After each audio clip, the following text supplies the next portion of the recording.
David, opening game of the season, a point at home, but I don't guess that we're overly pleased with that. No, we're not, Iain, and I think I'm going to just be honest and say I'm absolutely embarrassed in the manner that we finished the game. The worst thing that could have happened to us was actually Glenavon getting men sent off.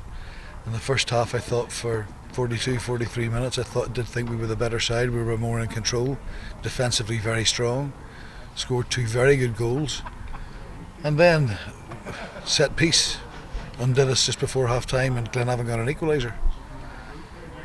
We addressed that at half time and talked very much about the mindset going into the second half. And as I say, the worst thing that happened to us was Glenavon having 2 men sent off. However, inexplicable how we couldn't see the game out.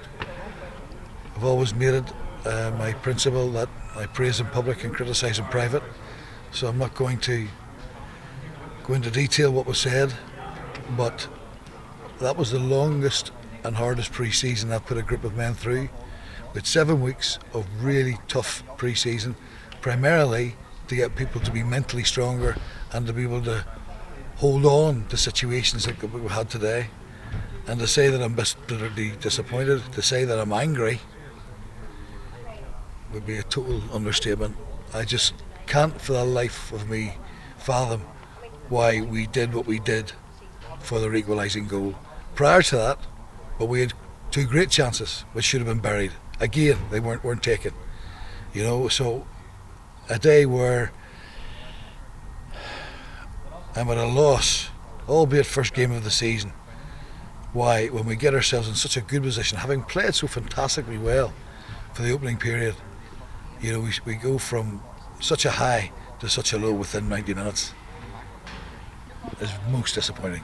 Both goals coming in injury time of the respective halves. Is there something there just about that last minute of a game, concentration or tiredness maybe? No, I don't think there's any doubt about it. And you know what, you concentrate for 90 minutes, for 91, 92, 93, 94, whether it's 45, 46, 47, 48. You know, it's not as if we need to have the lessons taught to us and retaught to us. You know, if people have suddenly forgotten the Crusaders, Cup final, I certainly haven't. You would like to think that people would learn from that, and the evidence of today that lesson is still to be learnt. And we're standing here in the sun and it's still baking down. It's hard to describe to anybody on TV or watching this on YouTube just how warm it is today. Over the course of this week then, how do we get the players cooled down and prepared for another challenge next week? Embarrassment does not allow for excuses. It is what it is, and we go again on Tuesday night.